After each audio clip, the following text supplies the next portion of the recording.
Morning, Good sir. morning, sir. Good I hope, I morning, hope I Prof. hope you are doing well. We are good, Good Prof. morning. Good morning, sir. Okay, if you are good, then I'm good. Then we are good to go. Yes, sir. Somebody We just are good. raised his hand. Yeah, you are good, right? To God be the glory. Daniel, you are not raising your hand. Well, we have not started the lecture. You want clarification? No, I'm not raising hand, sir. Ah, you are raising your hand now. Look at you. Check. Oh, sorry, sir. It was a mistake. All right. I All right. wanted to That order unmute you. myself and I tapped it. Okay. In that instance, you bring one goat for the sacrifice. That won't be a problem, sir. You know I'm a chief. So when my subjects bring good, I will bring it. Okay. No wahala. Okay, class. We in the series of our lectures, we were trying to look at some philosophical thoughts that have direct bearing on our modernity. And last week we tried to look at the issue of ethics, the philosophy of ethics and morality. Now, and we were able to propose a number of theories that we should ponder upon and examine and see the applicability in our modern day Nigerian nation and indeed Africa. The essence of getting through some of these theories is not just to master them, even though we have master students here, whose responsibility it is for you to master them. But beyond that one, as PhD students, you are supposed to not just master them, but equally examine their applicability. Okay? And for those of you who are doing your PGD, you just have an idea of all of those things, and that stuff there. So your tax apparently varies in levels of degrees. Now, in our last lecture we brought in about 5 theories, if I remember very well. We brought out the issue of the theory of categorical imperatives, and specifically we say that under this theory, every action has a general applicability to others in the society as well. It's not about all you. No. While there's a policy in place, that policy must be looked at from the point of view of your own self and others, right from your family, right from your office or your organizations. It must be viewed from those perspectives. And I did mention that the proponent of that theory was Immanuel Kant. Yeah, I remember that time when I was giving you the background of Immanuel Kant. Some argued that no, Immanuel Kant should be I am, isn't it?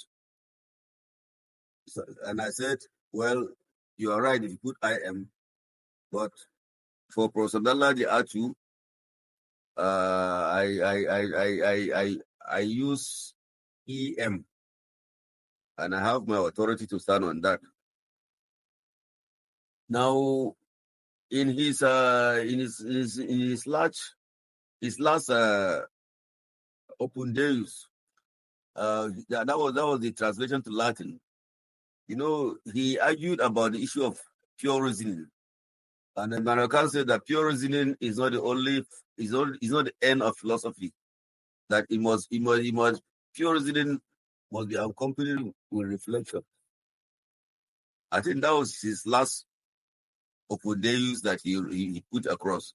And he used that word, he used EM in that last Open Deus. So after that translation,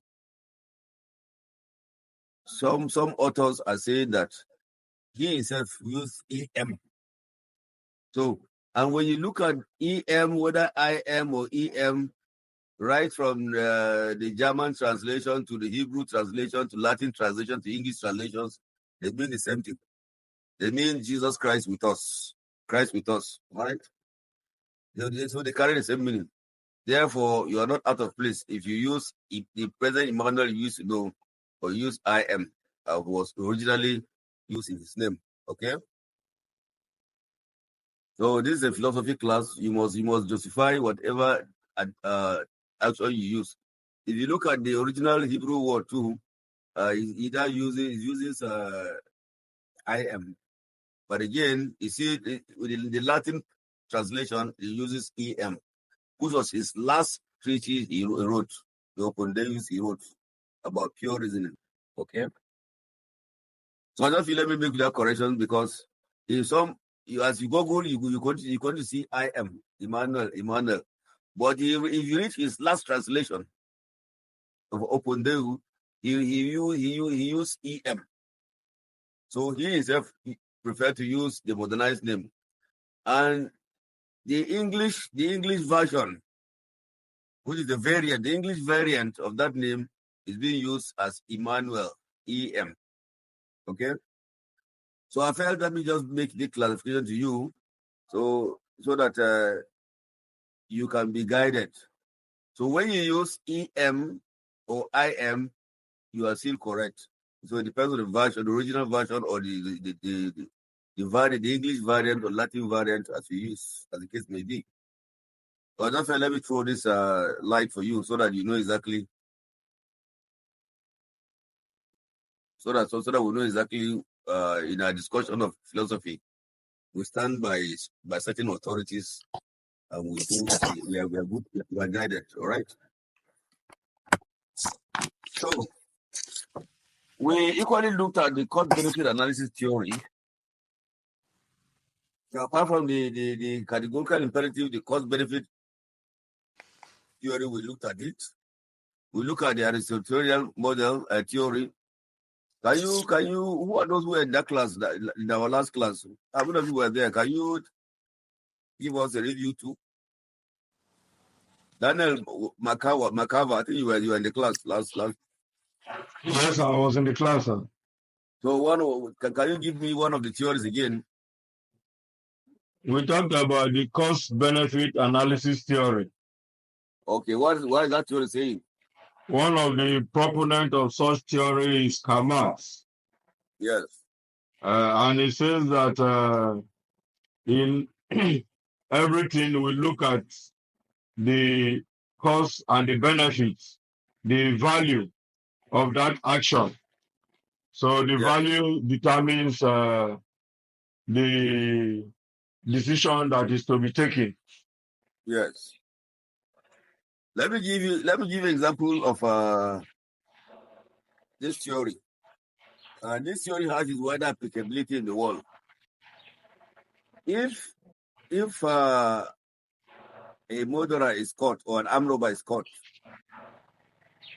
because you have to look at it, you punish him by killing him without solve the problem, and of course, if you don't think that you solve the problem, it's better for him to be wasted.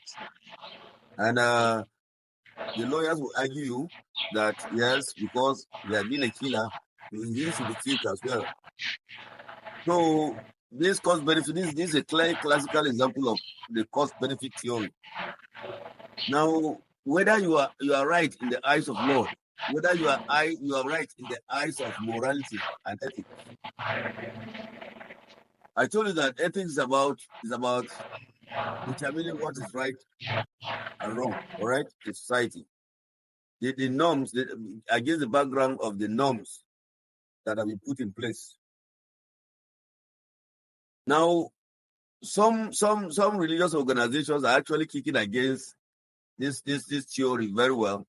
Particularly, I know the Catholic Church is not comfortable with that. You recall that when was it yesterday, they released their resolutions in their plenary session. You remember what they still emphasized? They emphasized the issue of capital punishment should be dropped. So because they have certain norms which believe that the issue of death penalties is killing. All right.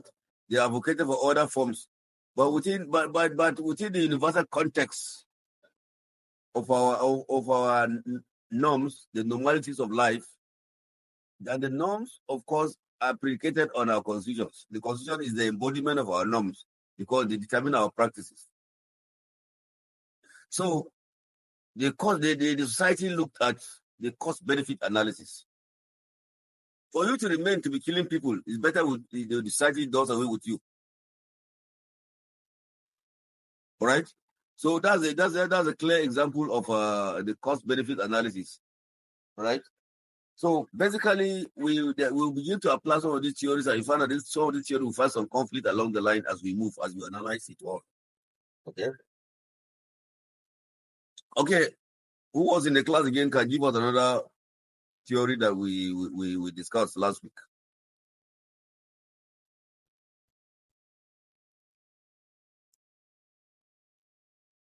We discussed stoicism. Stoic. Okay. Stoic theory. Okay. Okay. What is Stoic saying now? Okay, it's a belief, that a theory that supports the belief of God and Madam? morality. It's a belief Mm, that supports Aristotle's theory, mm. and it talks about true morality produced by positive emotions, Yes. good sentiments, and good actions. Very, very well. So the Stoic are saying that appropriate, when you have an appropriate morality, true morality must produce positive sentiments, positive emotions, all right, and positive actions. When you're driving and you find out that on the road you find there's an accident on the road, and you find some victims of the accident brought out on the road, and they're there helpless. When they're helpless, and what are you supposed to do? True morality, according to the story, is that you stop because your emotions will react. I don't know whether that has happened with you. If that has happened with you, that is what the Stoic are saying, that true morality will actually ignite some emotions in you. That's why a number of you, when you visit the hospitals, you visit the and you respond to them by helping them. That is true morality. So true morality must invoke some kind of some emotions, positive emotions in you, positive sentiments in you. And so if you find out that these victims of accident, they are by the road lying helplessly, and you park. And when you park, you say, please let's get them to the hospital first. Let's get to the hospital. What do? You begin to make arrangements for them to be helped and conveyed to the hospital for immediate intervention. Now, when you do that one, that's what the Stoic are saying, that you possess true morality.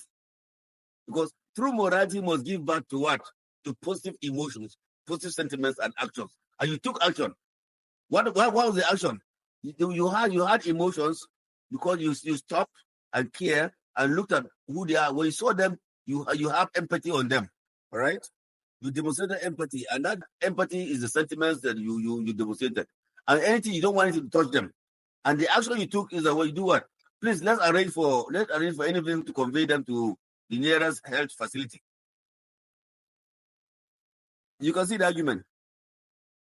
So that's what the Stoic are saying. Okay? I'm taking this time to summarize this theory so that those of you who are not in the class can benefit at least a while. Again, it's true emotions, isn't it? And demonstrating the Stoic perspective now of morality. Okay?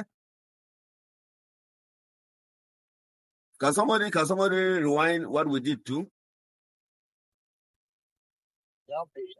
Adam, Yusuf. Aristo. Hello? Can you hear me, sir?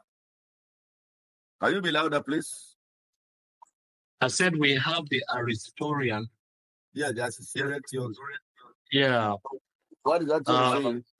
Yeah, it's talking about the arguments are put into two places. The first is that our personal happiness is the ultimate goal in life. And we must Yes. promote that. Yes. And then the second argument is we must learn to acquire those habits that will promote good life. Good life. And then they went further to say that good should be the ultimate aim in all of our dealings. Yes. Yeah. And then they also went to say that good life, what is good life? Only it comes when you do what is right. Yes. And what is right is what will promote good life for all of us. Exactly. Yeah.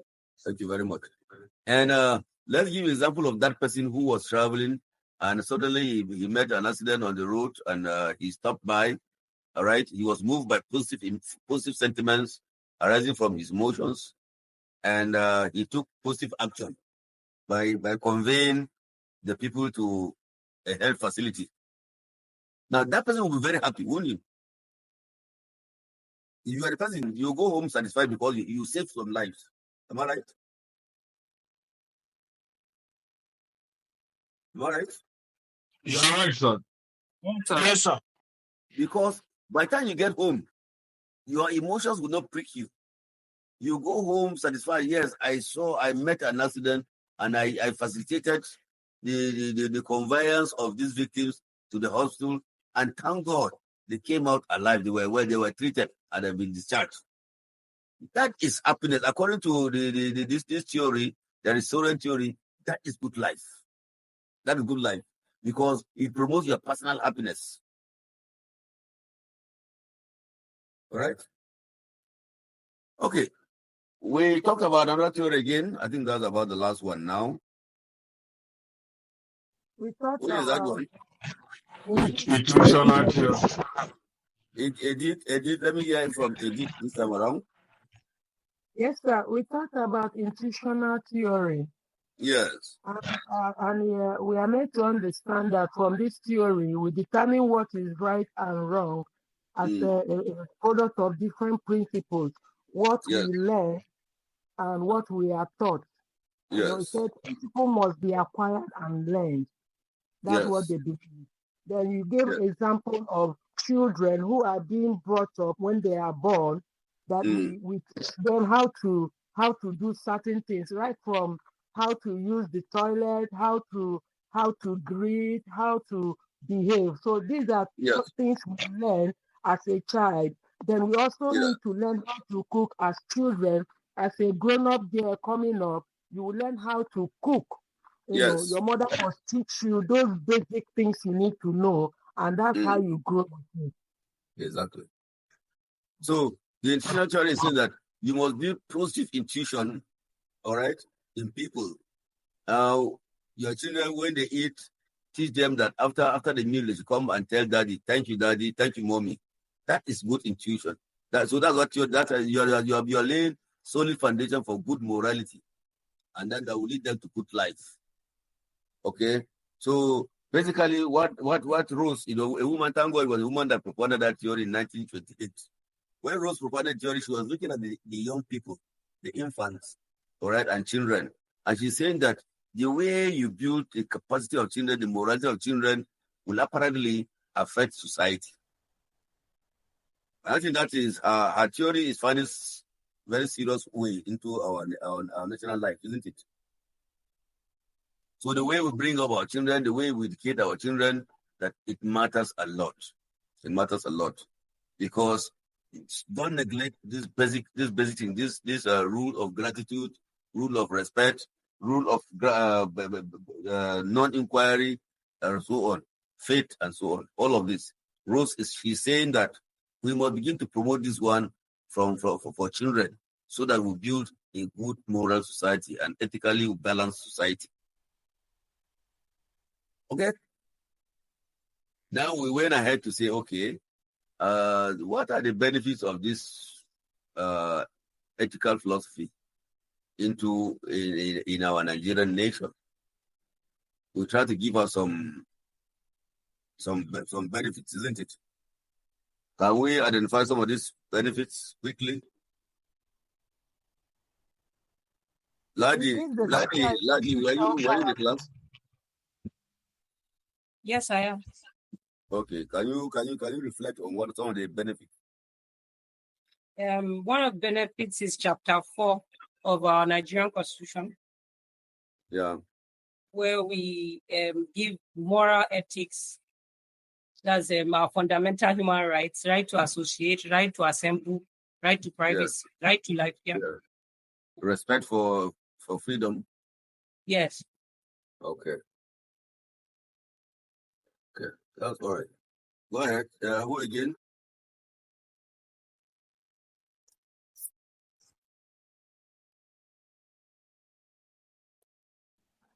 It shapes the character of the society. Pardon? It promotes civilization. Civilization. Okay. It shapes the character of the society. Yeah, it shapes the character of a nation. All right.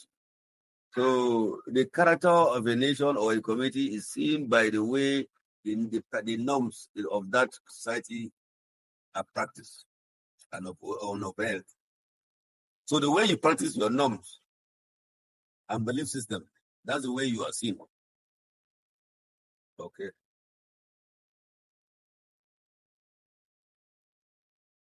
Okay, today we'll go ahead now to look at the impact of African ethics on modernity.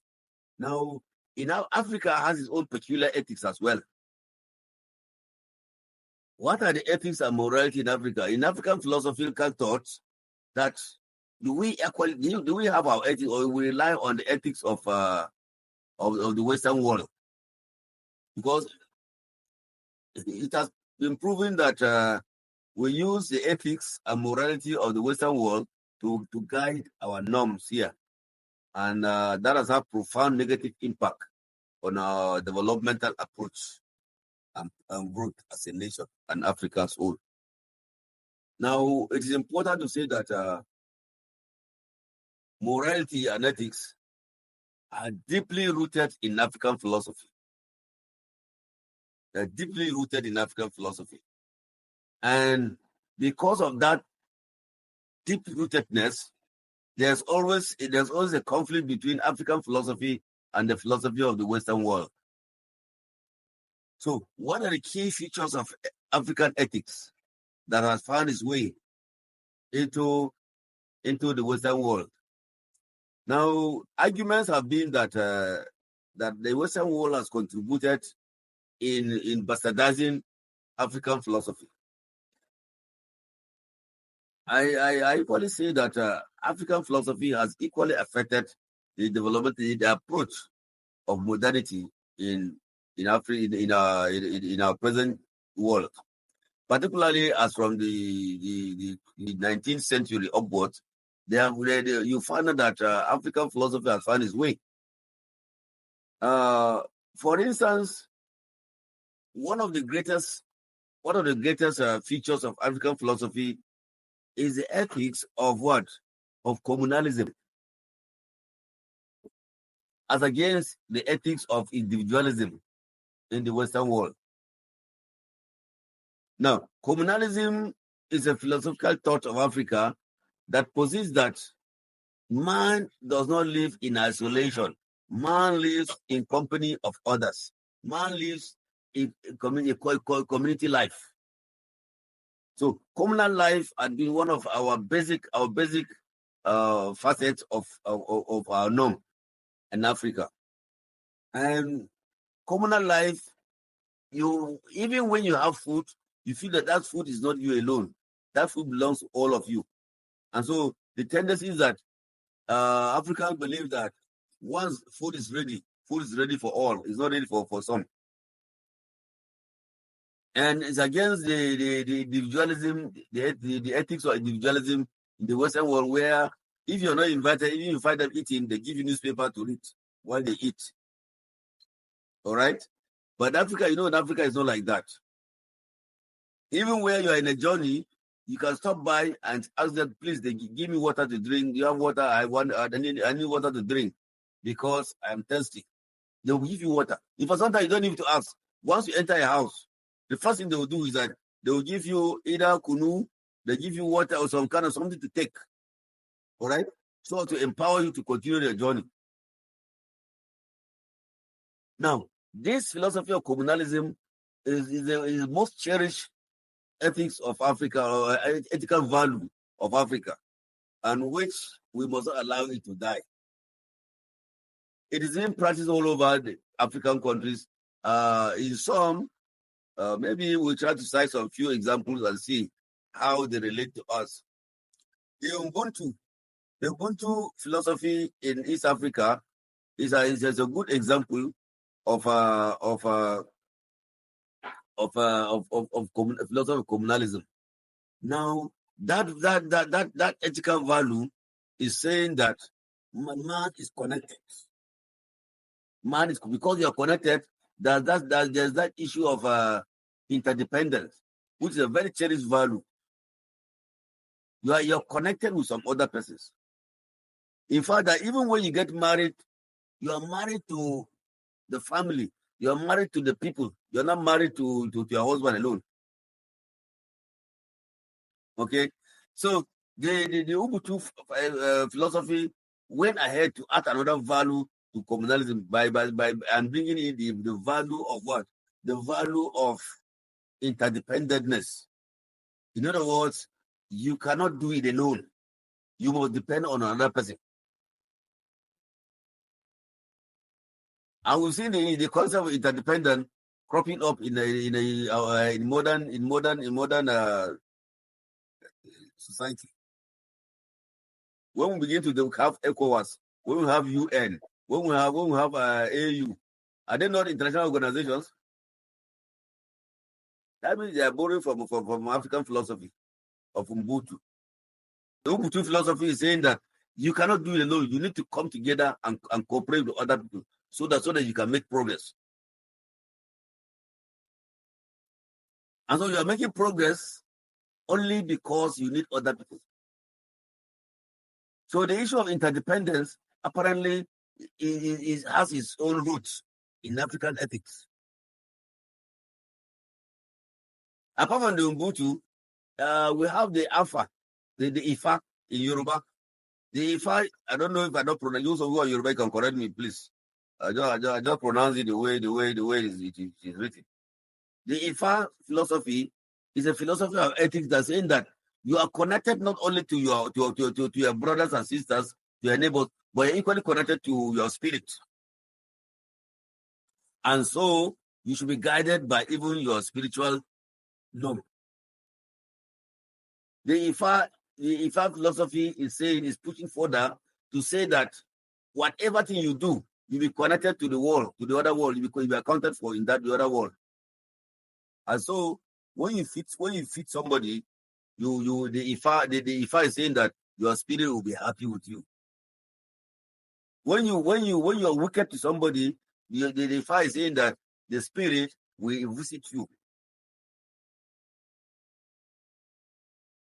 So these are some of the things we need to bring to bear, and not to accept the condemnation that African philosophy is negative to our development. Therefore, it should be abandoned. But while they condemn our value system, they go around to adopt it in another way, which I think we will begin to look at it from certain instances. I gave you the issue of interconnectedness, interdependentness, which is a very cherished value in Africa all through. I give you the example of Ubuntu. I give you the example of Ifa. All right. So you begin to think of example. Do you have example among your people? Can you give me some of the value, the cherished values of your people that apparently promotes interdependentness or promotes communal life? Can you give me some of them among your people? Hawa Yusuf.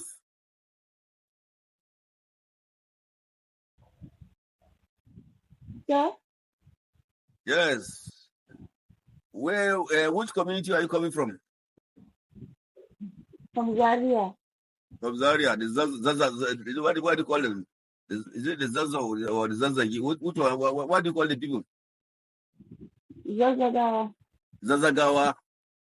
Now, can you recall any communal life that they hinge on promotion of interdependence among the people. Still thinking of one, sir. You're thinking. It means that you're not well bred. We need to send you back for resocialization. Lumumba Ade. Yes, Prof. Yes. I come from Basa in Plateau State. Yes. One aspect of our communal life is during the farming season. Yes. We What used do you to call do it? communal farming. What do you call it? We call it Gaya. Gaya. Normal Gaya. Gaya. Okay, Gaya. Yes. So Where Gaya in is a whole community goes to farm in rotational manner. yes. And that promotes which value? What ethical value is it promoting? Communal value, communal living Communalism, value. all right. Yes. Okay, it's promoting the philosophy of communalism. Yes. It equally promotes the philosophy of interdependentness. Yes.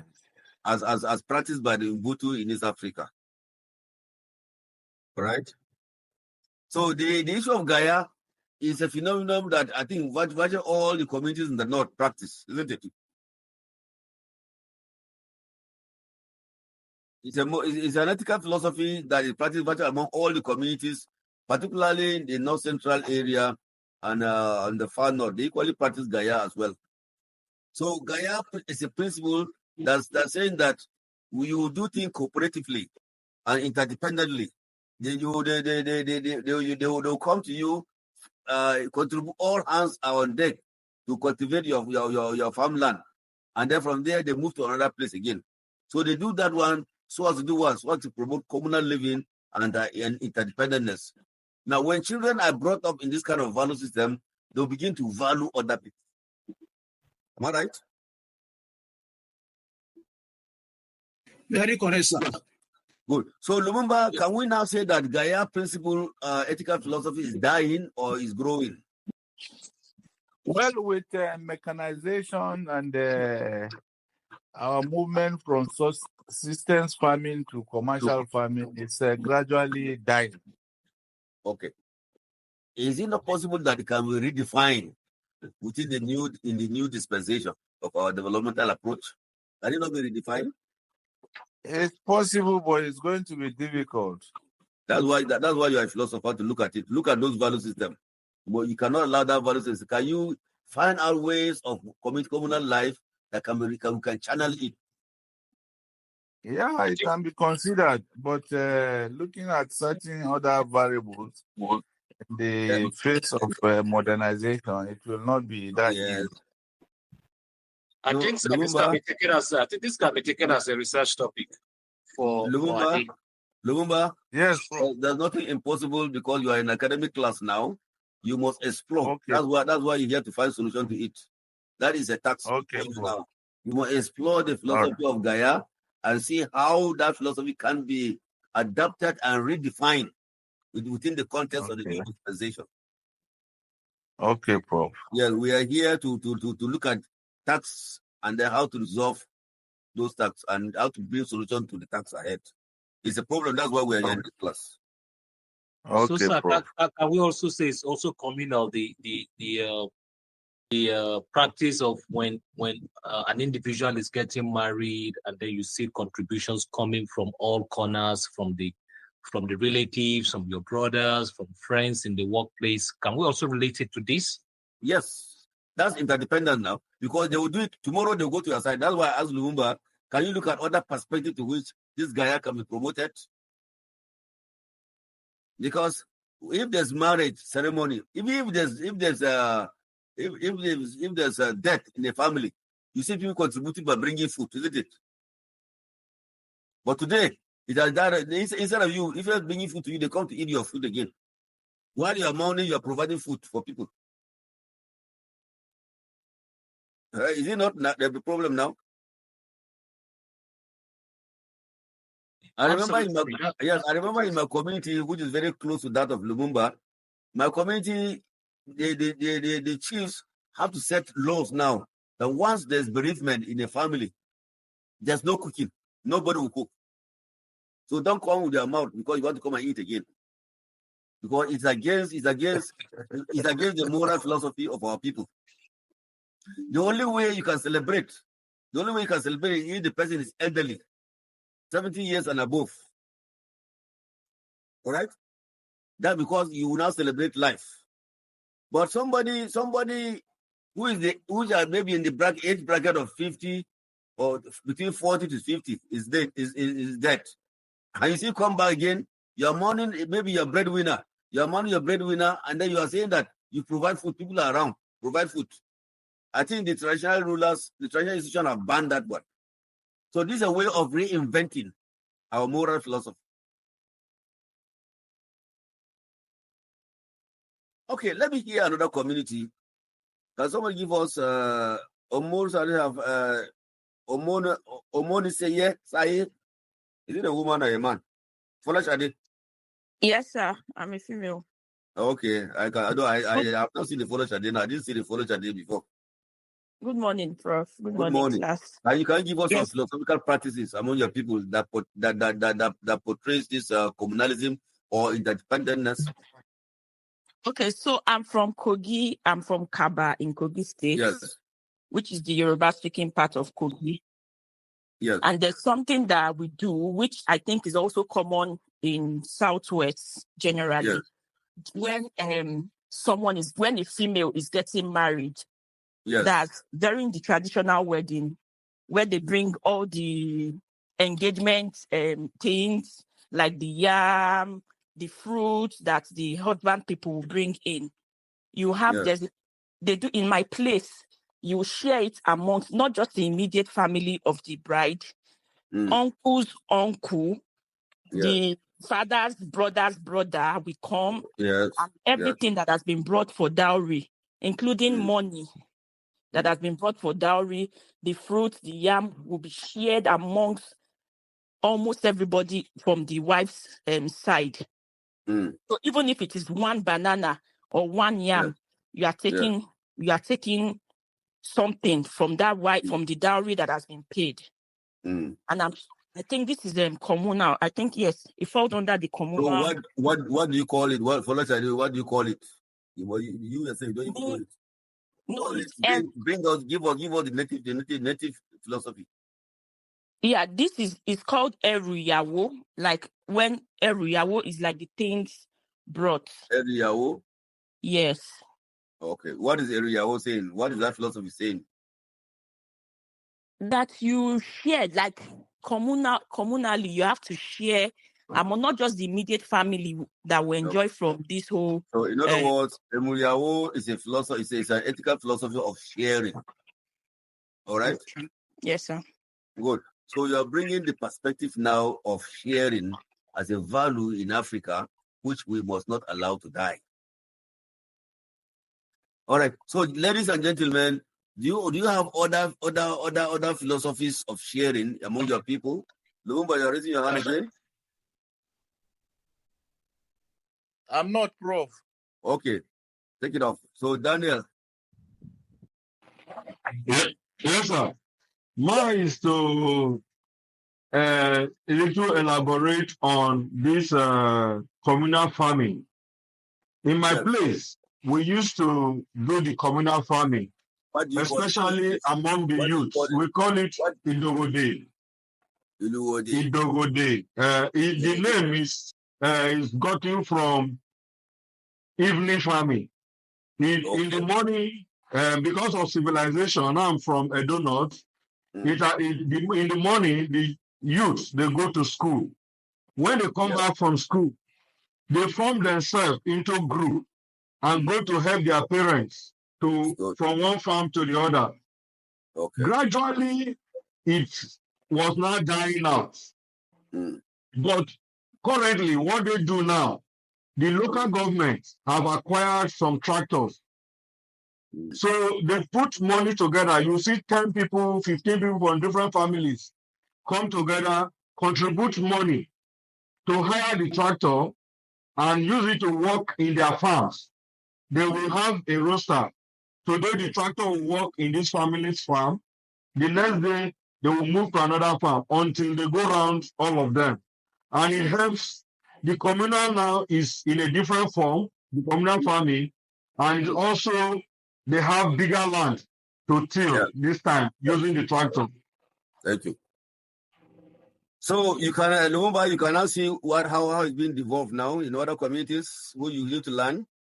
Now you can take some different perspectives among the Ashantis. You know, now what is giving back to what we call cooperative societies now. Okay. You can form cooperatives now, isn't it? Yes. When you form cooperative, you see promoting the value of working together. So we encourage that please don't allow this philosophy to die among your people. The only contribution you might give them as an academician is for you to find a way of reviving this philosophy of ethics, because that is your contribution. Otherwise, the knowledge, the theories you are acquiring here is useless if you cannot reuse it to redefine your society. So I urge you, particularly those of you who are doing PhD now, the only way you can say that you are a PhD holder is a philosophy. PhD is a philosophical degree. I hope you know that very well. That's why we call it Doctor of Philosophy now. Am I right? So, Doctor of Philosophy, you cannot philosophize your community values and see how you can revive all the good ones and see how you can help in killing the bad ones, redefining them. Then you're not a Doctor of Philosophy. It implies that all these theories, you're supposed to philosophize these theories among your people in your community, starting with your community and Nigerian society at large. Edith, you're raising your hand.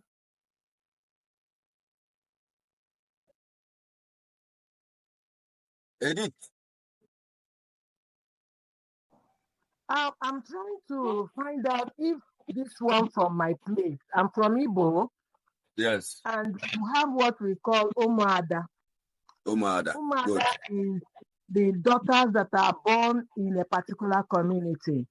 Yes. And they use them to settle disputes.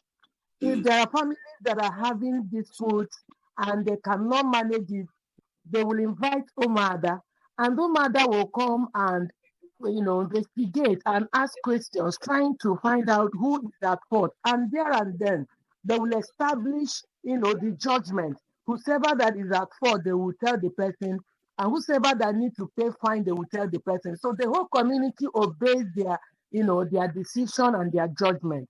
So, but I don't know if it is in line with what we are talking about, communal. Okay. No, you are bringing the value of what? The value of equality and justice, which is equally part of our African philosophy. Value of what? Equality and what? And justice. Again, that is different contribution. That's different aspect too. But it's not under communalism, but it's under the aspect of justice. Everybody must be brought to justice. The community sometimes have some body of elders that will come you and invite you and ensure that you don't deviate from the norm. Okay. Now, what I've noticed is that most of you don't even know the indigenous philosophies. You just use the English and describe it. No, that means you are not philosophical. Get to know the root of those philosophies. Like someone said, Gaia. What's the philosophy of Gaia? Define it. And what is it all about? How can it be? How is it applicable in the modern day Nigeria and Africa? So don't allow some of these indigenous philosophies to die. You must document them, know them. How are you? So your hand is up. Yes, Okay, so I'll get back to you very soon. My thought of one, which is Adashi. Adashi, okay. Yes. That's the economic perspective, isn't it? Exactly. So what's Adashi all about? Okay, about is it your indigenous philosophy? Yes. Is it an indigenous philosophy of the people? Yes. How were they doing it? A group of people come together and contribute money, maybe a certain amount. Is it in pre-colonial Nigeria? Was contribution of money? Was money part of it? What kind of money are you talking of here? Currently. I think Adache is a new phenomenon. What's the indigenous relevance of that Adache? Adache, is it the money or in other forms? How did it get? You need to know the history, how it started. Okay. Don't forget, we were using cowries before, isn't it? Yes. Yes. So was there Adache when in the era of cowries? Yeah, So if Adache came up now to replace which philosophy? I think we were more into trade by barter in Africa. Yeah, was it not? What I have, I give you, I collect what you have. Yes. So we're doing trade by barter in exchange for goods and services. And that promotes which value is it promoting now? Banking. That was trading, purely trading. Which value are you promoting by trading by barter? That's purely trading, it's commercial. In an aspect, it's also interdependence. I don't have yam, I did not farm yam, and you have rice. Exactly. Then we will exchange. Exactly. So it's that interdependence. That relates to the philosophy of the Ubuntu philosophy in East Africa, where it posits that man is connected. All right? Man is connected. So if you are doing that among your people, you carry your yam, you go and give them, they give you dawa or they give you rice. That you are now saying that you cannot even survive alone. You need other people to survive. So you are connected. All right? So we are now looking at a philosophy of interconnectedness, interdependence. You are depending on other people are depending on you to survive. Okay, Samuel.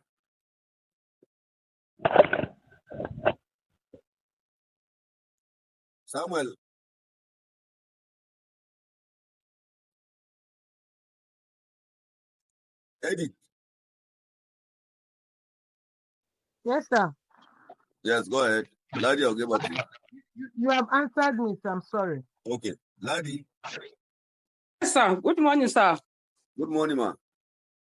So my own, it has to be with marriage. I'm from Gombe, Tangale by tribe. Okay.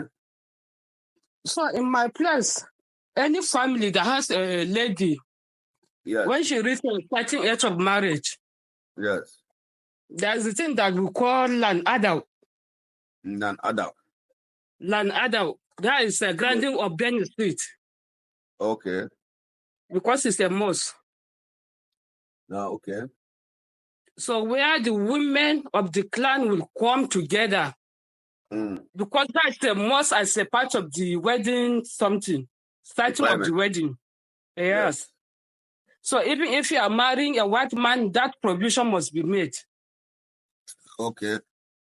So the woman will gather early in the morning. Some will be washing the benefit. Some will be frying it. Some will be pounding it in some water. Yeah.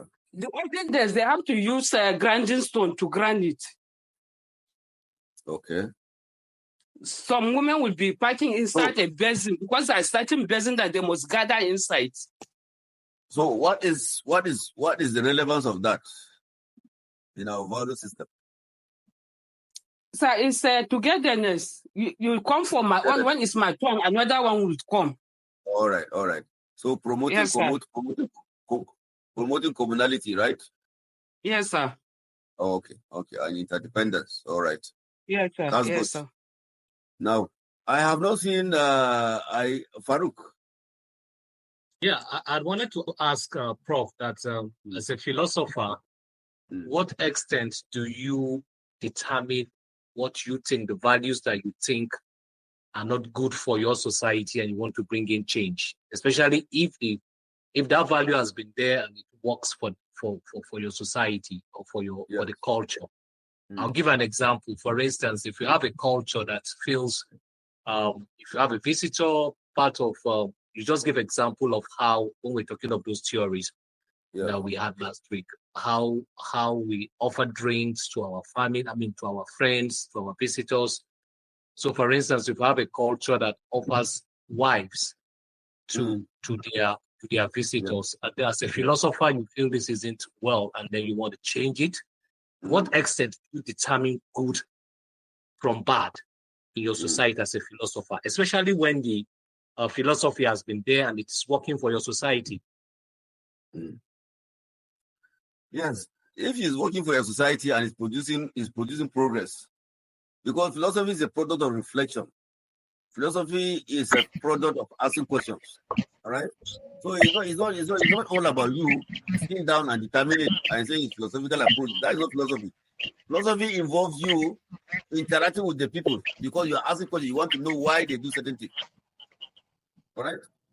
So you interact with the people why they're doing it, and then if you reflect, you notice that there are certain proposals to them. You should reflect with them again. So it's a process of inquiry. It's a process of engagement. It's a process of what? Of philosophizing, of reflection. Okay? So it's an activity now.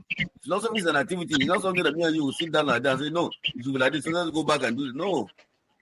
If that is the norm, and you have reflected on it, you have done your peer review with other societies, and maybe it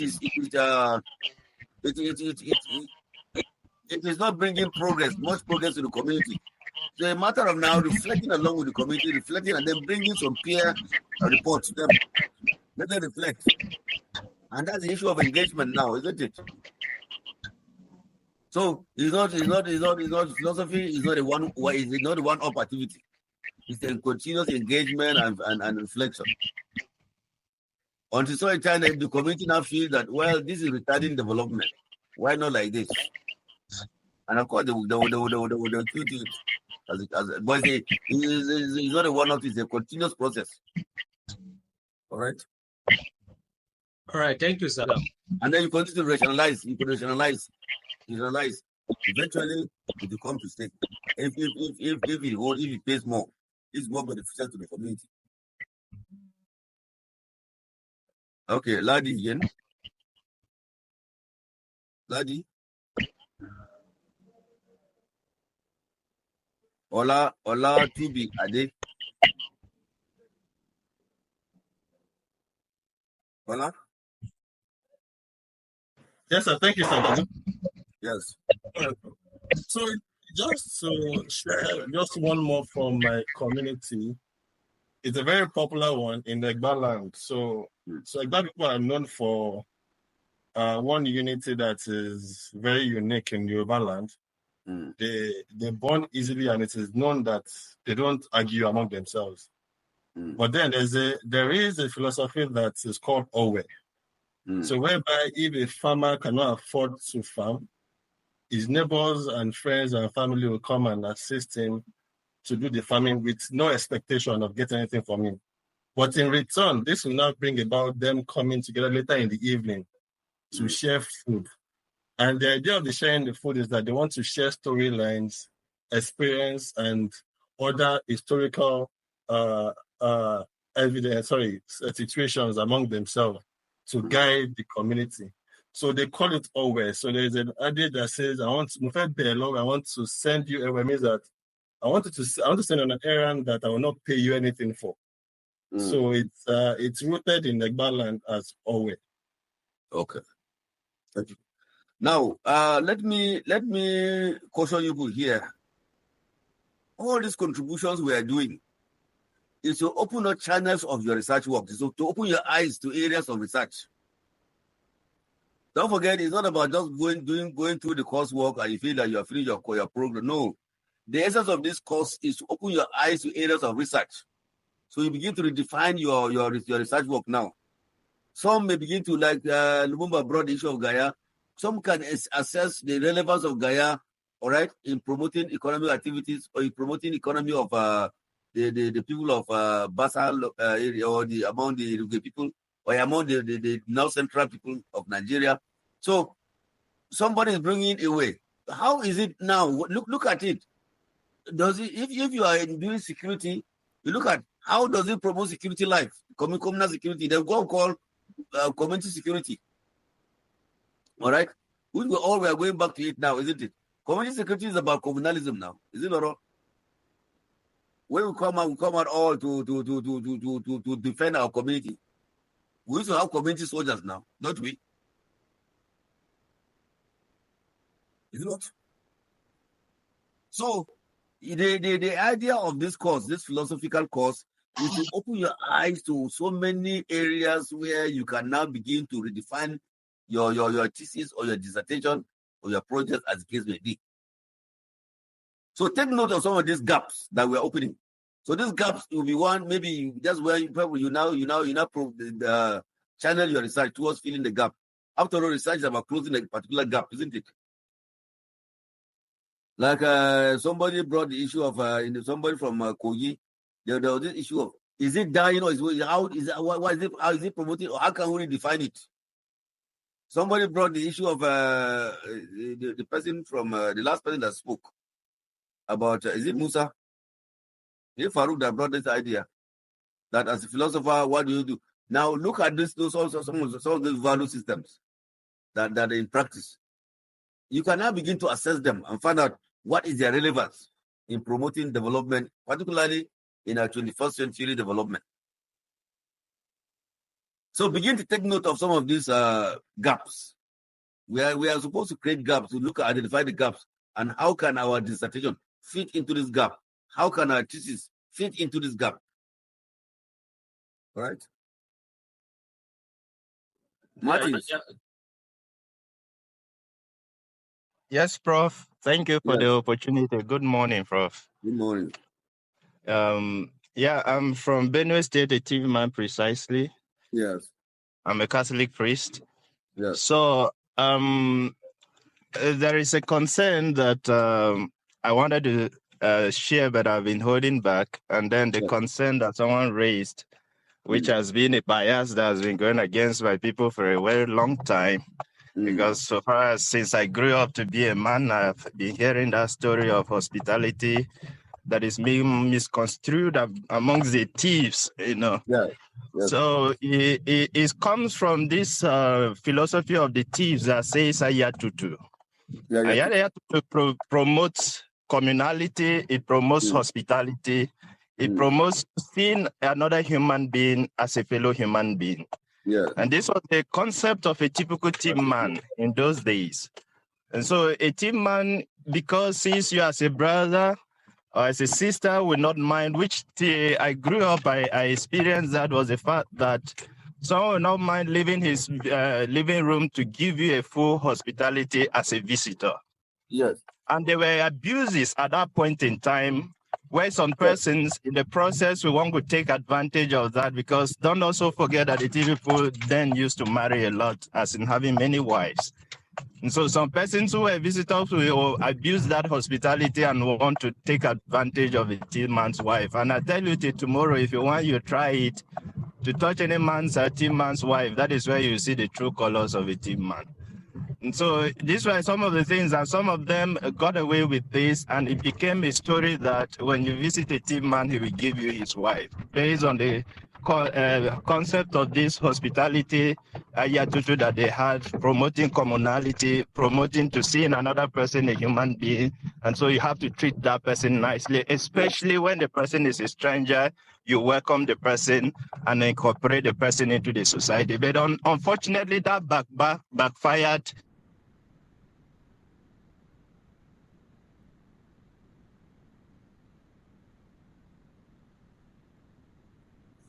Okay, we have lost you. Martins. Which also began to make.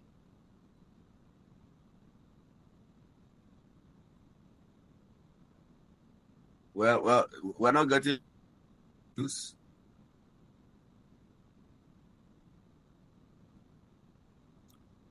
You have network issues, Martins.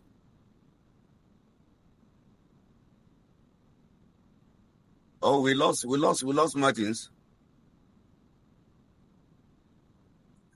But I think it's important for us to say he's raising a very vital issue. People not to treat people the way they were already.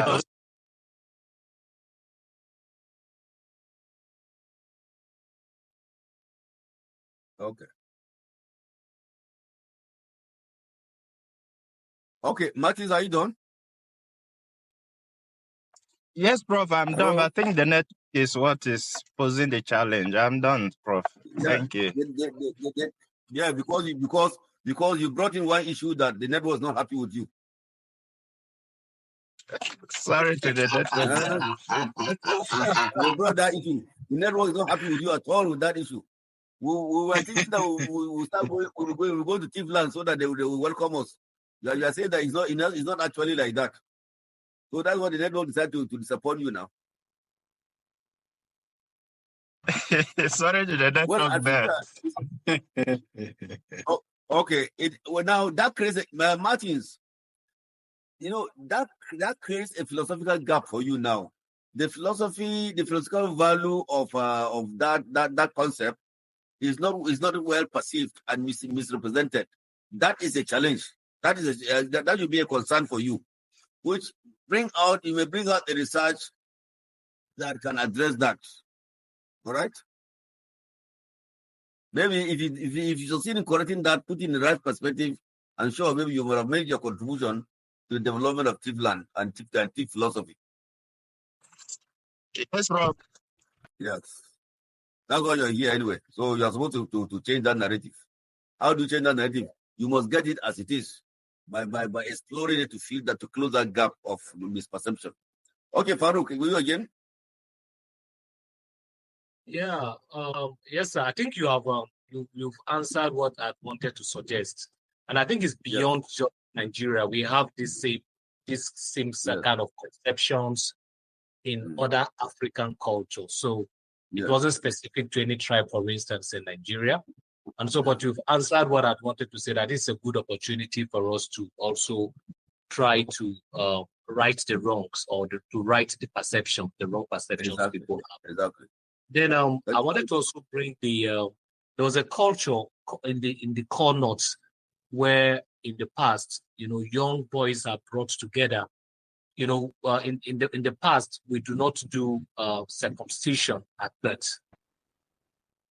In the core north, we don't do circumcisions at birth. So we bring kids that are like 5 years, 4, 5, 6 years, age mate. The whole idea is it brings that not just the communality, but the friendship and then the peer kind of setting. So you grow up. As a matter of fact, you make reference to the fact that we were circumcised together. And so it is done during the Harmattan period. And so you see all of the kids naked, lined up in the area, the whole of the area, every child that is around 4 or 5. So they bring all of them together. That is initiation. That's initiation now. Yeah. So is it part of what we're trying to talk about in terms of some of the philosophies that we do? Because which ethical value is it promoting now? No, I think it's even dying, especially with the coming of HIV, AIDS, and all of these other diseases that can be transmitted through the use of tap. Because what happens was the wanzam sits, that's the guy that does it, sits in one place, this child is brought, pulls the penis, cuts it off, and then is stand aside. The next child comes in and use the same tap instrument for like 10 kids. So I know that with time there's a lot of with coming of HIV and AIDS issues around hepatitis and all of that. So that is dying away within the northern setting. So you find like 10, 15, 20 kids, and then they put fire in the middle in the evening. All of them are naked until they heal before they go back home. Okay. So what is the import of that to our norm?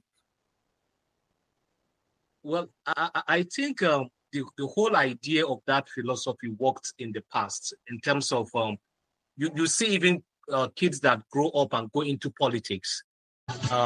They remember that session. They remember that we're peers. And so there's that communal togetherness and all of that. But like I said also, with the coming with modernization and then the fear of transmitting some sort of diseases, is not completely dead, but I can say it's almost 75-80% gone. Because these days you circumcise your baby boy right from birth or maximum 1 week. it's done in the hospital. Okay. Okay. I see so many hands again. Can I now move forward? The whole idea behind this is for you to see the gaps that have been created in your philosophical ethics, particularly is related to the some of the values, community values that we have, all right, arising from such philosophies. Those values, are they still relevant today? If they're not relevant today, what do you do about it? I'll give you an example of what Julius Nyerere did in Tanzania.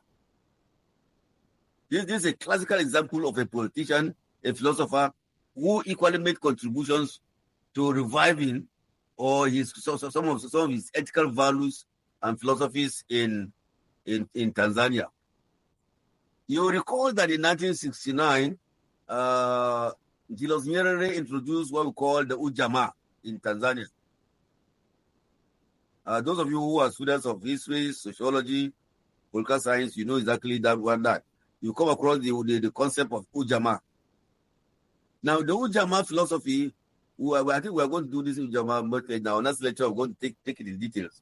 But the Ujamaa philosophy, Julius Nyerere found out that African philosophy, particularly ethical philosophy, has a lot of values to offer to the world. And so he didn't want that philosophy to die. You remember, it was he who said that, see, we are not ready for your tractors, the white man, but we are ready for the bull. Give us the bull, and we shall develop. What Julius Nyerere was trying to say was that, look, if the white man wants to help us, it's not arbitrary transfer of technology that will help us grow. But can you help us to grow within the context of our technology? And he said that at the moment, these people who are not ripe for tractors, but they were ripe for using the bull to farm. And so what did he do? He created the philosophy known as Ujamaa. And the Ujamaa has all of these African features of ethics. One, the Ujamaa, he created what we call Ujamaa villages. Ujamaa communities were created where people were brought together. In that place, they pursue the ownership of production. They have farmlands which they were cultivating together as a community. All right. So Ujamaa villages were set up in places, and the people were brought together. They have common farmlands where all of them go to farm. And this time around, they were not using tractors, but they were using what? Cattle to farm with it, animals to farm with it. Now, he introduced communal roads in that community where the people constructed the road by themselves, while he gave them money for that, he provided all they needed. And the people did it themselves. The people determined what they wanted. The people dug the wells to provide water for their communities. He facilitated that one.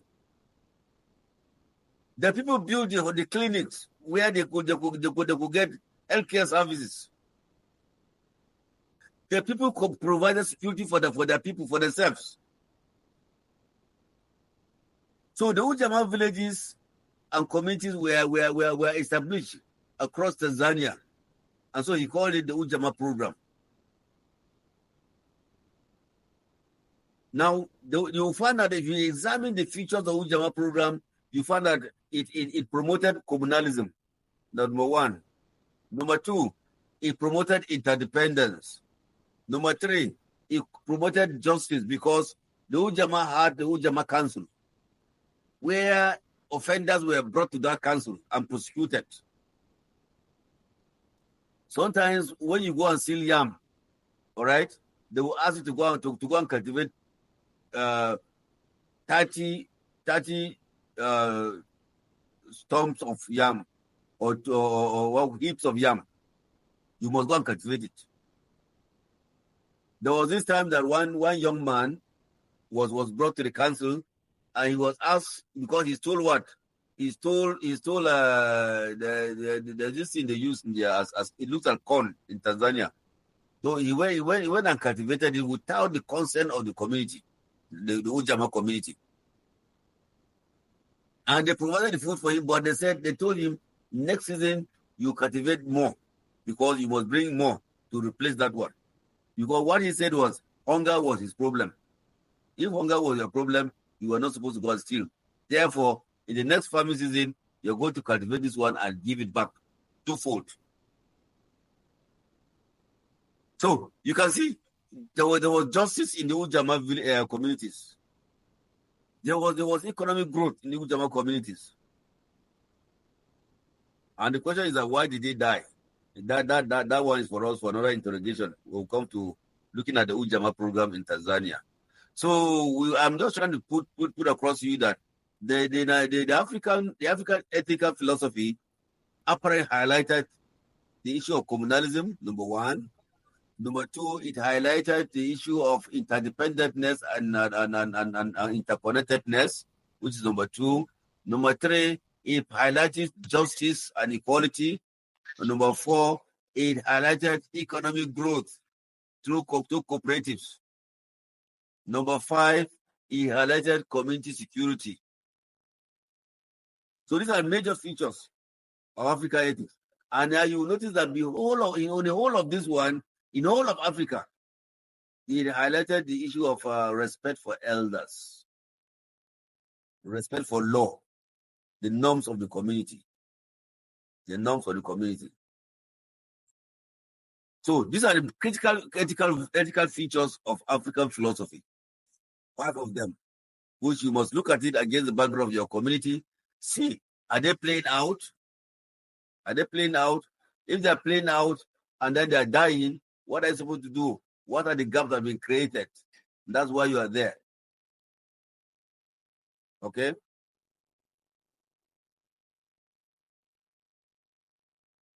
Any question? Because I'm going into where we're moving to another area of impact of African ethics on modernity.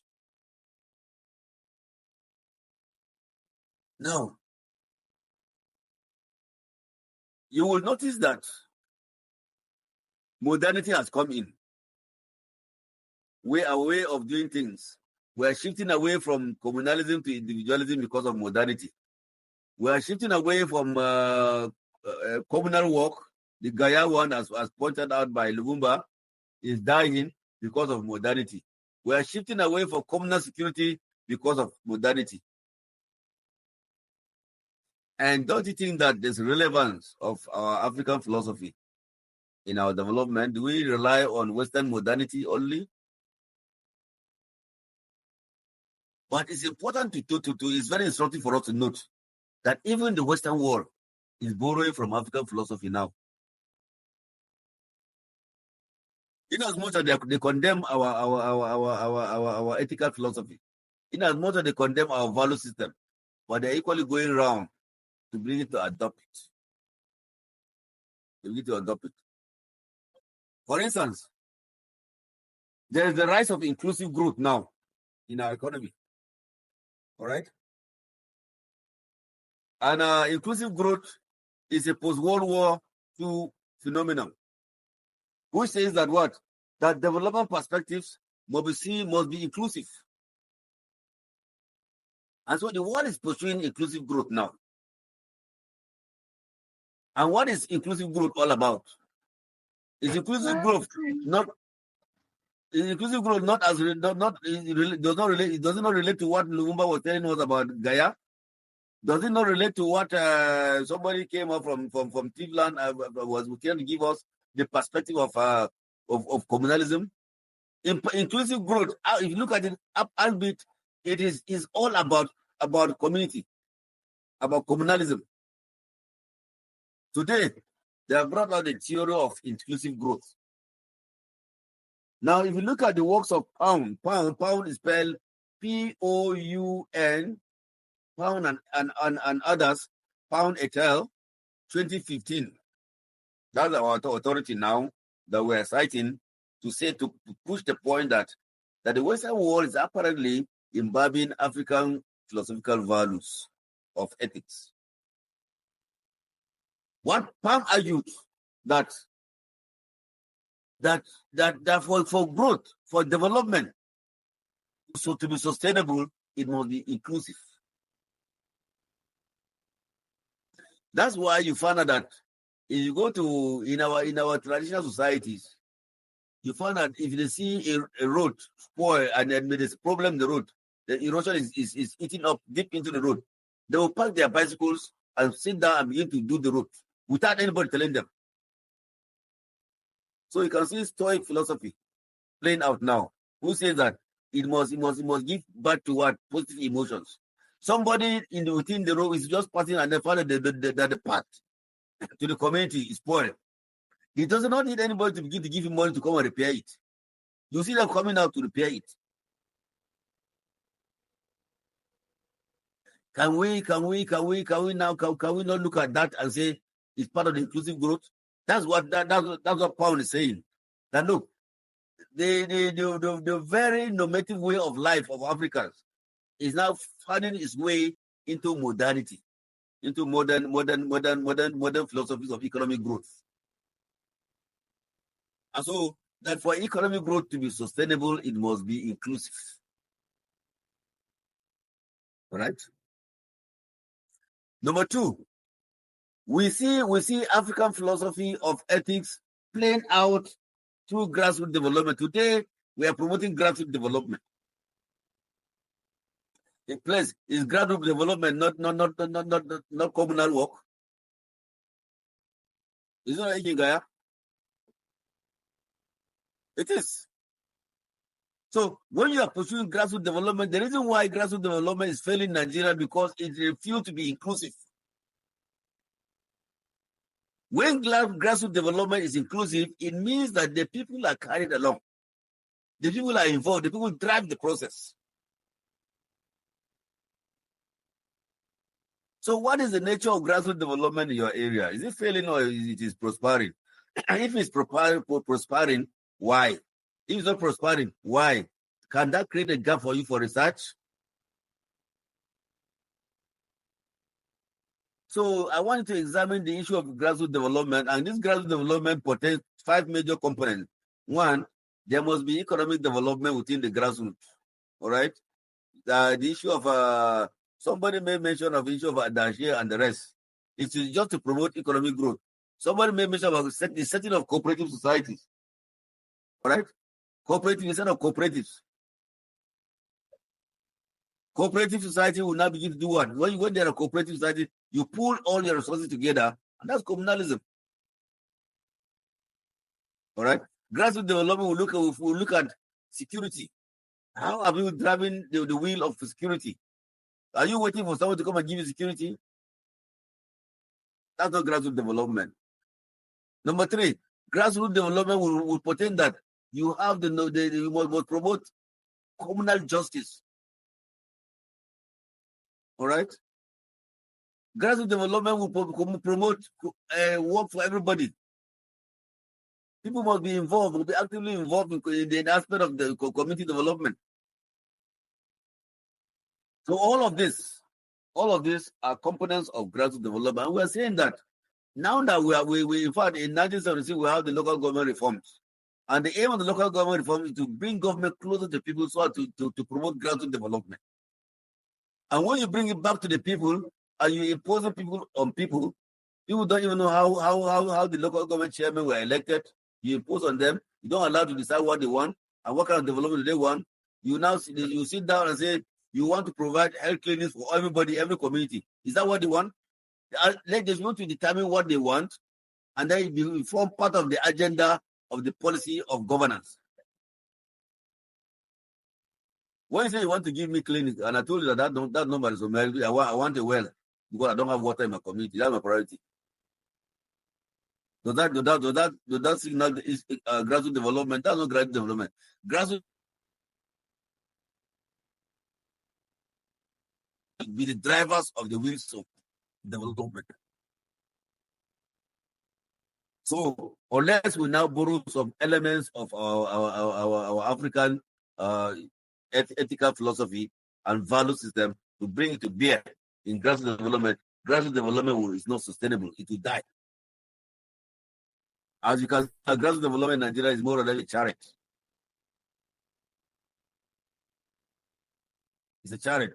Because the people don't determine what they want, how they want development to be for them. They don't determine, and they're not involved in it. You will come and find out that they're trying to dig some holes. They tell others what I do. They say that the local want to build a school.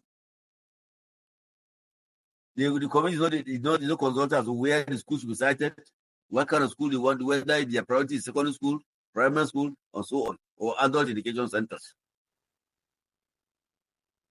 So all these are aspects. Until can we incorporate? The question we're asking to you now, ladies and gentlemen, is that can you incorporate some of these African philosophical values into grassroots development to make it sustainable?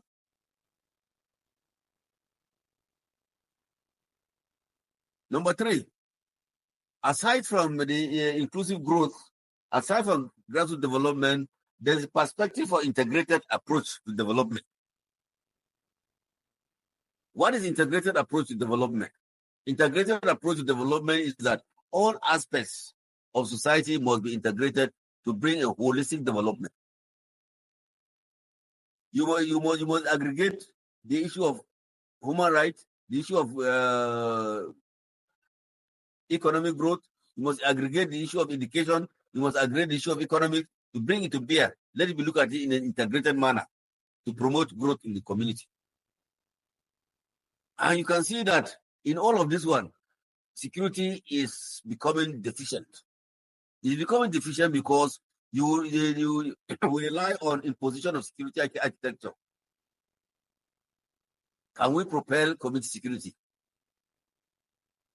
so that where the people are equally involved along with the security actors?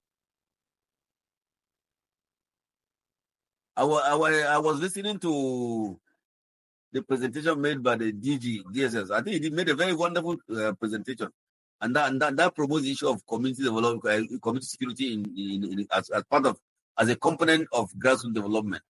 He said when he was the director of SSS in Bauchi State, he started 2 major communities: the Azere community and the Siawa community. I said, you see that these people that where the bandits attacked Azare, for instance, the people who stood firm and resisted them, even though they lost some people, but they made sure that they killed virtually all the bandits that came to them. And he said that up to the time he left today, Azare is a safe place because the community is driving the issue of security by themselves, because they know all the nooks and crannies. Now what they did in Azare was to block all the entry channels.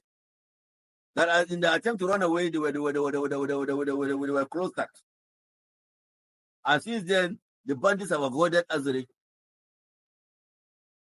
He started again the issue of the Siawa community in Tavabalea local government or Bogorogo local government. And he said that these people, that you can never see bandits entering that area because they will not come back alive. Because they will withstand them. They will withstand them. So we can actually propel community security, and we're working on that one. It's part of what community security will be one of your team will come to our next semester. They take the course on advanced seminar. I think our team is going to be community security. So we're going to work on that. We're going out, and part of the that course is for us to go out, isn't it, on field work. We're going to work on that one, all of us. Everybody's coming, it's compulsory for all of you. You know there's a course of its own. So we're going out on that community security project. And we select some communities that we're going to work on them. We told you that here we don't just rely on just give you. Sorry, we have to work on it and come up with something that will promote, that will add value to society. Yeah, last session, that's people that went on. I think they tried to explore the issue of intellectual property, and they tried to look at. They went through some mining areas to see how miners develop and how intellectual property can actually enhance their productive capacity. So we look at that one. So basically,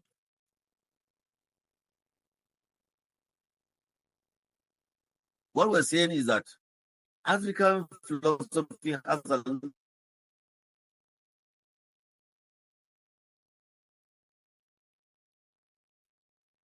lot to offer.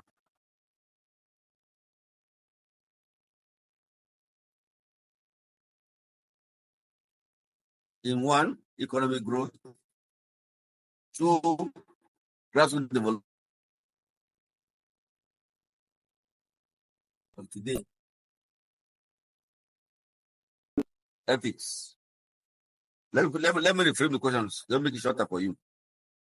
Examine the impact of African ethics on modernity.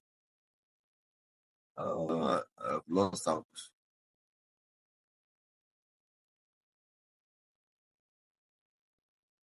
Okay. Let me reframe the question again. I said, examine the impact of African ethics on modernity, with particular reference to Nigeria. With particular reference to Nigeria.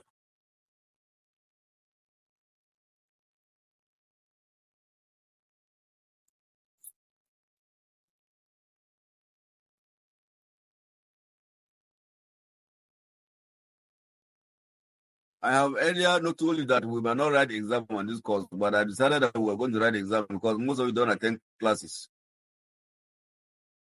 So we are going to write exam on it. Well, sorry, sir. Most of the questions I give you are the questions that you are good. Pardon? Sorry. Well, sorry, sir. We're getting better. With attendance. You are getting better. We are coming up, sir. Sorry, sir. We're coming up, sir. But anyway, take all these questions. You may or you may not write exam, but even if you write exam, so some of the questions I give during class are the ones that you play out for exam. Whichever one that you want.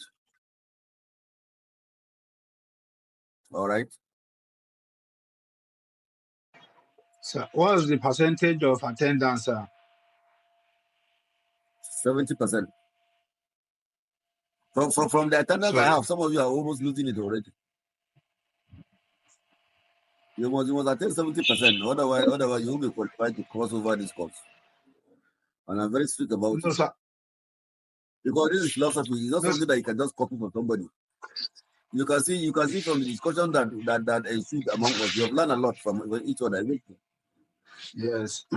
Yes, sir. Yeah, but what I'm saying is that, sir. Yes, sir. What I'm even saying, when you say many of us are not attending the classes, in an average of how many persons attend your class? Doesn't matter. Even one person, I'll go with my lecture now. But the issue is that the program almost now lie on you because you may not meet the requirement to graduate. That's the point. That's what I was saying. And this is a general course that's for everybody. Prof, I have It's a problem with the foundation course for everybody. I have a problem with the scheduling of lectures. I have a problem with the scheduling of lectures. We don't get adequate notice. Lecture, anytime you agree. No, we don't get adequate notice. Like this lecture now, I just discovered there was a lecture this morning after 8 a.m. Oh, well. The notice is usually... So maybe it's not in the group, sir. Maybe you should check it in the group. It's been posted there. Since on Wednesday it was posted. Wednesday, so I think maybe it's not in the group. And then the last time you promised you will send us the lecture notes. Okay. Pardon? The previous lecture, you said you will send us the notes so that those who miss lectures can follow. Yeah. Is there a way you make the effort? You make the effort to collect the notes. It's not my responsibility again. Some people may need it, some people may not need it. If you need it, you do a follow-up, you get it. Okay, Prof. Yeah, some persons may have other sources of. Some are good just taking down lectures and now they will read from other areas and art. So that would be they may not need it, but somebody may need it to further add to what he has. Okay. I can see so many hands. Did I invoke the necks of the lion? Yakub Suleiman. No, not really, sir. Yakub Suleiman. Yes, good morning, sir. Let me hear you. Good morning, Prof. Sir. Good morning. Yes. Yes, sir. I raised my hand because of the issue of attendance. I'm taking this louder, please. I raised my hand because of Can the you be issue louder, of please? attendance. I raised my hand because of the issue of attendance, sir. Okay. I've been attending the classes, but I've not been aware whether attendance are being taken or not. And the very first we take attendance every day. Okay, sir. I don't know the modality, sir. The very first class you gave don't us. Worry. Okay, sir. You gave us an assignment. Don't worry. The moment you click in, we take attendance. Yeah. Even when you leave, we know you left. You enter and leave. Some people enter so that the attendance will come down, they will leave. There are officers that monitor you all now. Yes, sir. All right? There are people that monitor you. Yes, sir. So some people will enter after 10 minutes, they will disappear. They will come back again. All that will take note of all of this. Okay, sir. Okay. Thank you, sir. Thank you, sir. Yeah. Thank you, sir. I honestly don't know if you are the right person for me to share this with. Many of us, offering these courses we are a bit on the other side age-wise, maybe 60 and above. When you make us to sit for a lecture for four straight hours, it's not very good. Yes. It's not very good for our heads, sir. Yes. You have those lecture lectures are being arranged between 10. Yeah. Okay, sir.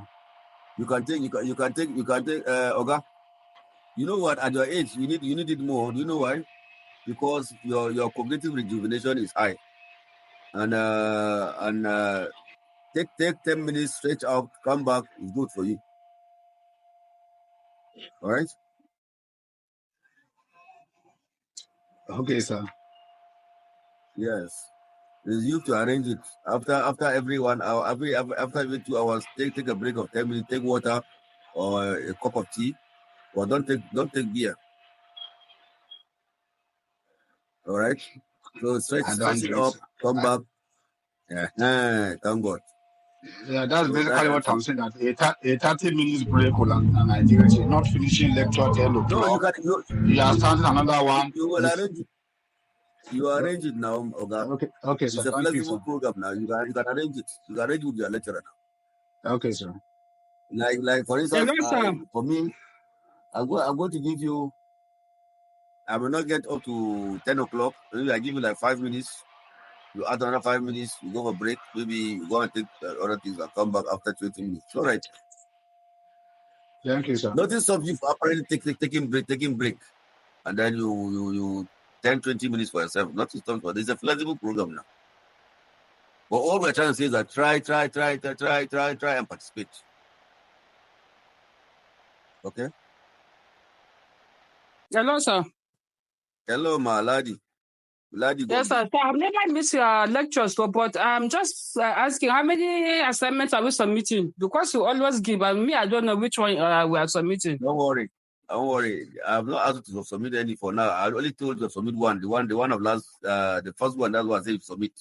But other ones, I'm not giving you for discussion. We'll come and do it. We'll review all of them again, and then you now work on some of them. But it's only one I've asked you to submit. Yes.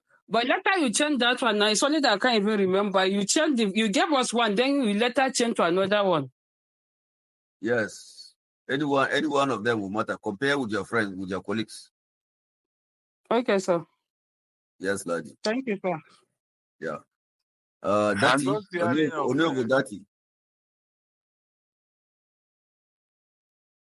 Onovo. Hello, sir. Hello. Hi, Prof. Adewale.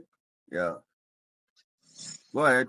Sir. Yeah, I actually missed that assignment, but like you said, I'll talk to my colleagues. But first, I just wanted to drop this, sir.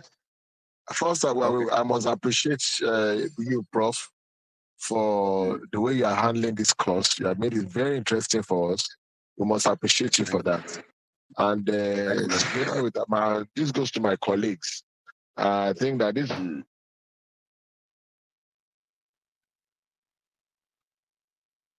Yes. Hello, sir. Hello. Go ahead. Good morning again, sir. Even while we're being I hope you are seeing your name. Your name is being read out on the screen. If you don't see that your name is not read out, please you can now let us know if you're an attendant. Sir, I'm trying to ask about the last question, sir. Sorry to take it back.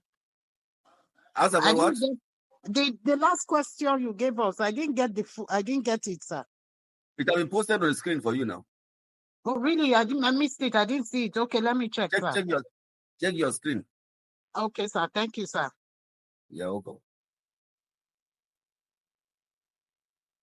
Okay, class. What we will do now, please, as I said, I am advising you to please open up areas of research from where we are doing now. In our next class, we'll be looking at epistemology, which is the philosophy of knowledge. What is knowledge? What's the nature of knowledge? How do we acquire knowledge? What knowledge is relevant to us? Is it every knowledge that is knowledge? Is every information you acquire is knowledge? So we need to look at epistemology now, and then the thinkers of epistemology, and what was their thinking? What was the spirit which they had behind epistemology? And what kind of knowledge are we talking about here when we talk about epistemology? All right. So someone's raising his hand again. Oniovo Dati, you're raising your hand? No, sir. Thank you, sir. It was the last hand I raised. Okay. Ebelechuku. Yes, sir. Good morning, Prof. Good morning, madam. I've been in the class, but because I lost my voice, that's why I'm not really talking. But I've been in the class, yes. Thank you very much, Prof. I agree with my colleague. You sold it to the gods. You are land. So I must sincerely say madam, that. You hold the voice. You are going to. No, sir. It's the ethics and morals that you are teaching us to inculcate in our younger ones that oftentimes make us to lose our voices, Okay, sir. So what I'm trying to say is that beautiful intuition. That's intuition, right? Yes, the intuition, of course. Yes, sir. And most of the time, those intuition theories, it's not really done. Most times, it's not really done calmly because they are not paying attention. Voices must be raised to an extent for them to get the impact of what you are trying to inculcate in them. That's why my voice is a bit waggy. Okay, sir. Okay. Yes, sir. So I need you to know, Prof, that your lecture is one of the most interesting ones because it's inclusive. You touch every area of life, and it makes us all involved. So for me, your lectures is one of the interesting ones. Even if you don't remember anything, one of the examples given will make you remember what was taught. Okay. Yeah, so I personally, we really appreciate you, sir, and we are taking this your thoughts very seriously. Okay. Thank you very much. Thank you very much, sir. And thank you for it. Yeah, no, very well, sir. Very well. So you are most welcome. And lastly, this very assignment you have given us, examine the impact of African ethics of modality with practical reference to Nigeria. Is it something of discussion for the next class, or are we submitting it just like the other one? No, you're not submitting it. You're not submitting it. We actually do a tutorial on that much later. When you call for in-person. Okay, sir. Okay, sir. Thank you very much, Prof. Thank you, sir. Yeah, we'll take it we'll take it for syndicate. There are some questions I give you up for you to ponder upon, and we'll try working on it because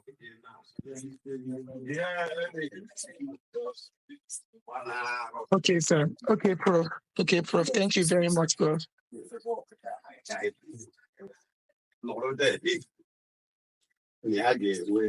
think maybe I could manage like Adiola. Don't come back. No, they'll kill you. If you come back, they'll kill you. He was like, but he's not there. Oh my goodness.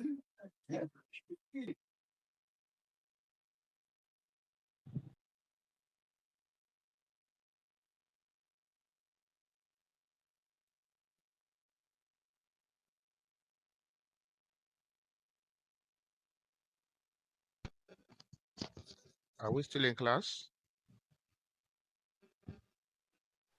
I think the network is bad. Yeah, I think Prof has issues with his network. Yes, I agree. Yeah, but his time is up. He still has 3 to 4 minutes. Maybe to leave a word for us.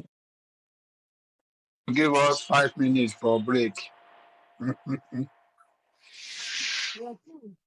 sure he has concluded his class for today. This is network problem.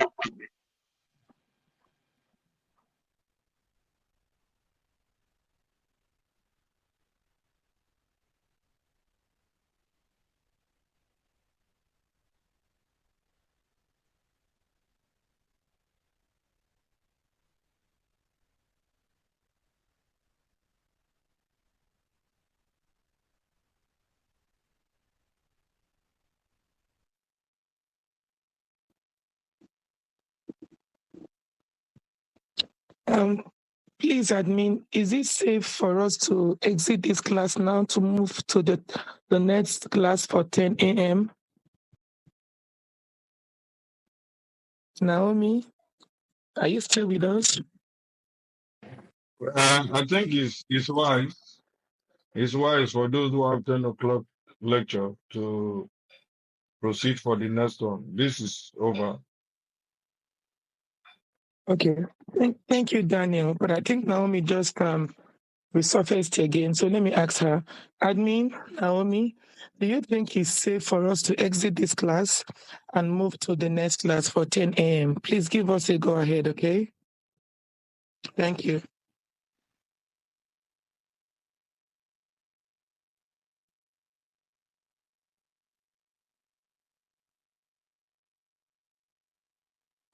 Sorry. There was network problem. No problem, sir. Yes, sir. Welcome, sir. Welcome back, sir. Yeah. Thank you very much. I went off air, and which is good, isn't it? To give me time too.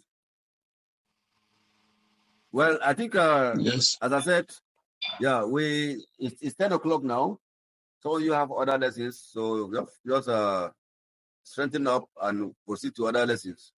But a conclusion to tell you that our in-person lecture is around 28th of March. So what that means is that we have one more virtual lecture before then. So God's willing, next week we shall be looking at epistemology. Okay, sir. Yes. After epistemology, we will look at logic. After logic, we'll look at essentialism. After essentialism, we'll look at some critical African philosophies and philosophers. And that will be all for the course. Okay? So do have a wonderful day and enjoy your weekend. Chika, Thank you, Prof. Thank you, sir. Thank you. Chika, you're Thank you. Thank you, sir. Good day. Thank you, sir. Thank you very much. I saw Chika raising a question. Yes, sir. Hello, hello, Prof. Are we having any material at all you send to us? I said, when you are interested, just link up with the relevant ones we'll give you. Okay, Prof. It's Thank you so much. Effort, not my own again. All right, Doc. All right, Prof. Thank you so very much, Prof. Thank you very much. Enjoy the Thank you rest of very the much, meeting. sir. Thank you, We sir. really Thank you. appreciate God you. bless you. God bless you. And Right, bless you, sir. Bye, sir. Michael Samuel. Yes, sir. Michael, you want to ask a question? It's not a question, but it's the issue of this break we are talking about, as one of my colleagues have raised.